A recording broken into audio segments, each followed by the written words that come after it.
Morning, everyone.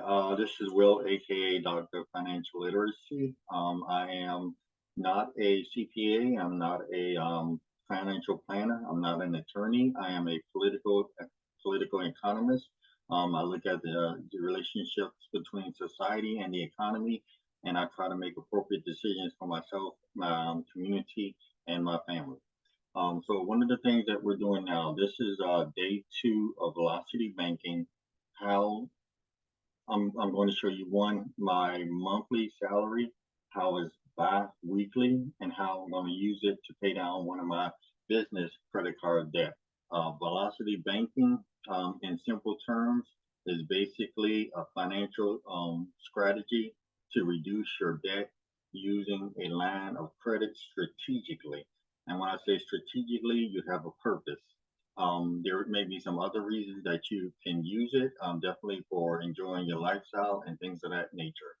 So today, as I mentioned yesterday, this is the second day of March, and wanted to maybe get a detail of how I'm using velocity banking in general, so that if you're at your wages, your salaries, and how much is actually being done in general. All right, so to start, you can see that when I mentioned yesterday, beginning the 1st of March across all my checking accounts, I had a total of $190.55. That's starting off the March. $190.55 to start off. So of that, yesterday I paid half of the utilities outside of the electric for the apartment. Now that came up to $133.43. So the utilities was paid. How did I pay the utilities? I had one account that had 50 cents in it. I went to the apartment website, made a payment on this particular account with 50 cents in it. I moved $133 out of this account. So from the 190,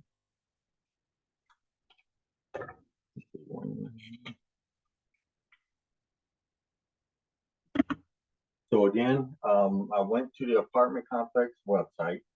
I wrote a check or elected off of my checking account for $133.43. It only had about 60, so I pulled more money into it for all of my accounts equaling 190. So 190.55, starting off the month with $133.43. 190.55 minus 133.43. Now I'm left with $57.12 across all of my accounts. So right now, again, across all of the checking accounts, personal side, I'm left with $57.12 to do velocity banking. The rent has already been paid, $12.76. I did the same thing. I had an account with 50 cents in it, or maybe $200, or I think, or more. However, I wrote the check to the apartment complex. The apartment complex ran it that particular night. They pulled the 1276. I think. I'm sorry. Let me break this down. I think I had maybe 650 in here. I have maybe 650 in there. So that night they ran 1276.50 against an account that only had 650 in it. That left a negative of 620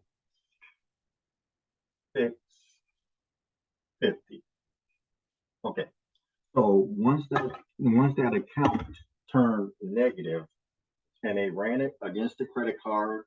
I should get the points, I'm using cash rewards. So I should get the cash rewards for that. And I went in that night or the next day and put in 626 to bring the account current. Now I had the money. Now, historically, what I used to do was just have it sitting in a checking account. If I did pay it through the credit card, there was probably a $8 to a $25 fee at the apartment complex to run a credit card. But now I'm running the credit cards through an account that has very little in it, less than what it is, and it's pulling from one of 3 accounts that I have overdraft protection on a charge card. So with that, I have a checking account, say $100 is in it, the bill is $200, but that checking card is linked to a credit card. So when they attempt to pull the 200, it's not going to overdraft. Well, I can't say it's not going to overdraft, because the overdraft protection mechanism is still a policy of the bank. And I think once the banks really look at maybe what they're not gaining from this process, then they're going to find other ways to do it. But it's still at their discretion to pay this negative. So whenever I pay my mortgage, I try to do it 5 days before it's actually due. So if it doesn't work and it comes back, then I just simply go into the account and pay it automatically. But it offers some cash rewards. I'm still trying to work that out. And if it overdrafts and they return 1 and it's like $49.59, about $49, then it can wipe out probably any gains for the whole month. So it's a strategy, but it can wipe out some gains. Okay, so the first bi-weekly paycheck will come in on the 3rd. So my first bi-weekly check will come in on 3/8/24, and that's going to be $1696.93. As soon as I get that $1696.93, I will be dumping it into the $394. Now I've already put in $133.43 into this account earlier, so it brought it down. And again, the velocity of banking is putting as much resources as I can into the credit card, whereas it used to be just idle, sitting in a checking account and paying me probably, I think I saw my last statement, 0.03 cents.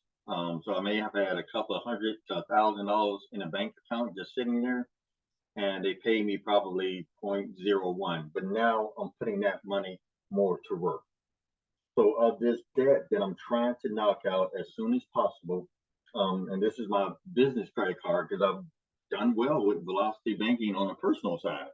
So now I'm using the same strategy. I still have some outstanding personal debt, but it's much lower.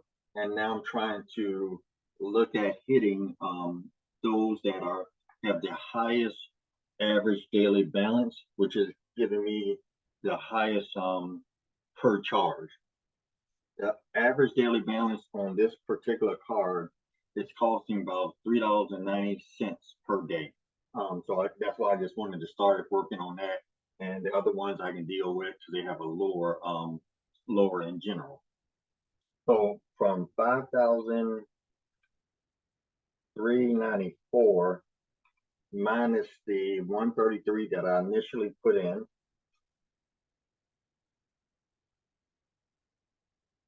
yesterday that brought it down to $5,260.57 only for one day. So again, it's calculated on an average daily balance. So what I want to do is get these utilities that were paid in a lot sooner. And again, these were just some of the utilities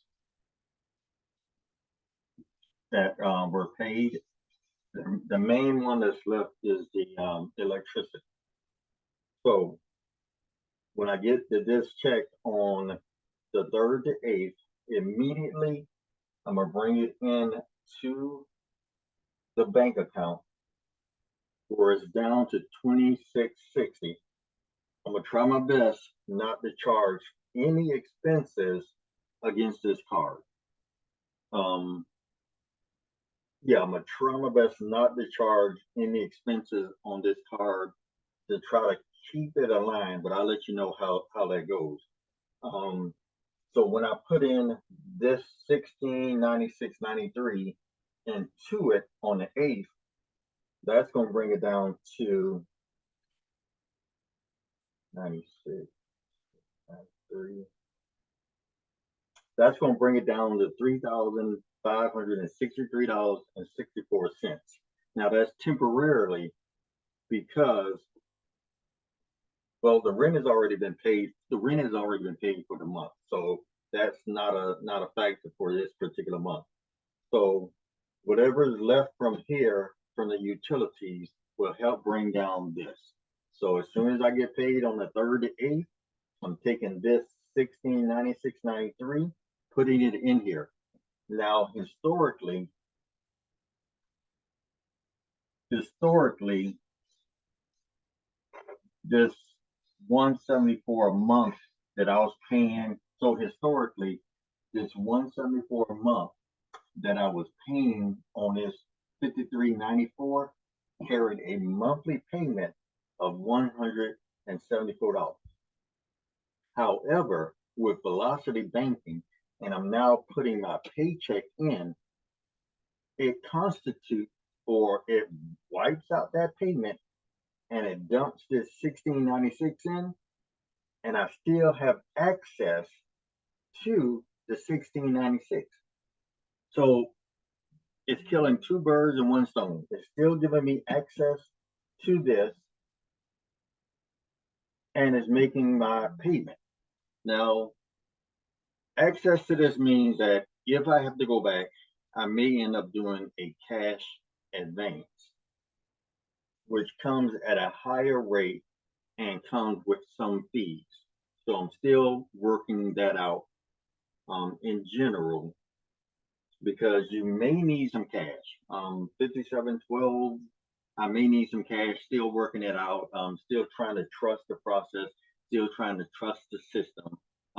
And that's been one of the challenges also with my clients. We want to trust the system, trust the process. It's not easy to see that, okay, I'm gonna have this little bit of cash here on the side. What if an emergency comes up? What if a bill comes up? Well, the system kind of takes care of that, but it's a different set, it's a different mindset that I have to get in and help my clients to get in to show that it's possible. It's possible. So again, this is how I'm using Velocity Banking. Total income for the month will be the total income for the month will be 1696.93 twice, plus $30 for the cash rewards. So in general, my total monthly income, I'll put it here. So my total monthly income should be $3,394.16. Now that includes two bi-weekly paychecks. Sorry about that. Next time I'll move that up. Two bi-weekly paychecks of $1696.93 and $30 in cash rewards that I'm using. So that'll give me my overall. But again, I'm just using a bi-weekly paycheck. And the main thing that I have done is the main thing that The main thing that I have done is simply stop or reduce my reliance on the checking account. And now I'm putting as much as I can on my debt and then paying the expenses out of the debt. It has worked for me. I'm advising my clients how to do it. We just need to get over the mindset of, well, what happens when I have a very little amount of money in the checking account? That's the psychological thing that's trying to work out in general. So to recap, starting off the month with $190.55 across checking accounts. From there, I've had my bank draft off of an empty or ghost account $133 to pay the bills. From that 133, I'm left with $57.12 until 3/8/24. So what I need to do is just be aware of my needs and my wants. Do I need to go out and get 2 fries and 2 burgers for $6.99 when they used to be $3.99? A more than 70% increase in one product. Now that's on me. That's a decision that I make in terms of the mindset, and I'm just not going to do it. Since that 70% increase, I have not been back to that particular restaurant. Some of the also in the news, don't really like to mention or too much of politics. But the county that I'm working in, or the county that I live in, and other counties around, they're showing a lot of layoffs in school districts. And one of the main persons or groups that they're laying off first are support staff. They're saying the taxes are not done out there. Maybe they're getting ready for something that's about to change and will occur in the system. But a number of school districts, I read in Oakland, they're laying off a couple of hundred to look at the deficit. The state of California that I'm in, I think they're at $70 billion possible deficit. So I need to get my house in order in terms of what I'm paying in interest. Also, one of my business cards, I had a $10,000 limit at one of the major banks. And they came in and said, because of the credit that I was seeking, my debt to income ratio, they lowered it. But I think in talking to someone else, they're saying, yeah, it's happening just across the board as the banks possibly prepare for what's happening. So again, this is Dr. Financial Literacy. I am not a financial planner, CPA, or an attorney. I am just sharing my experiences with you and the experiences of my clients in trying to get out of debt by using velocity banking as I understand it and have been practicing it for the last three months. So if you like more information, if you'd like to come aboard, if I can help you, my telephone number and contact information is in the description below. Please give me a call, and I'd love to work with you. Thank you very much. Have a great day.